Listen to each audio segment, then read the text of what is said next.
Ça fait des années que j'utilise un filtre à eau en rando. Je préfère boire de l'eau fraîche régulièrement sur le chemin plutôt que de transporter des litres dans mon sac à dos. Bien sûr, tout dépend des endroits où vous allez, mais lors de notre dernière rando bivouac autour du Mont Tabor, on avait de l'eau en abondance dans la nature.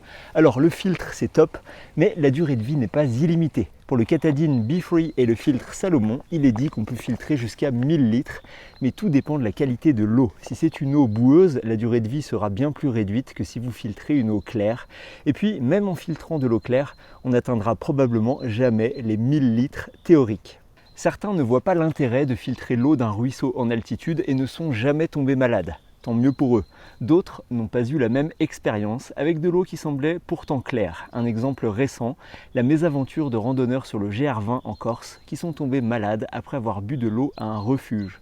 D'après un article du Point, l'eau aurait été annoncée comme potable d'après des randonneurs, mais le gardien du refuge aurait précisé que l'eau était non contrôlée. Alors je ne cherche pas à savoir qui a raison, dans ces cas-là, même aux sources des refuges, je filtre toujours mon eau. Je préfère être prudent que malade et pour l'instant, ça m'a toujours réussi.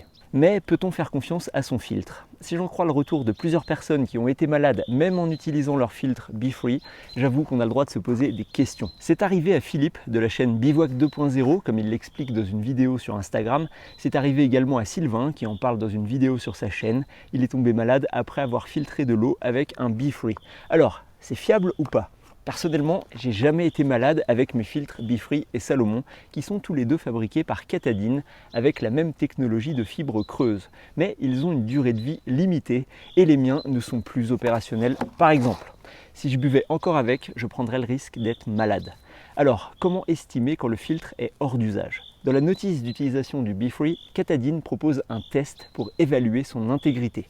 Il faut filtrer 0,5 litres d'eau et ensuite souffler par le goulot. Si la flasque se gonfle, ça veut dire que de l'air passe et que les fibres sont endommagées. C'est exactement ce qui s'est passé sur mon filtre Salomon et sur celui-ci. Et je ne suis pas étonné car je trouvais que le comportement était bizarre depuis quelques temps. Quand je buvais, la flasque ne se vidait plus comme avant, elle restait gonflée avec un mélange d'eau et d'air et ça, c'était pas le comportement habituel.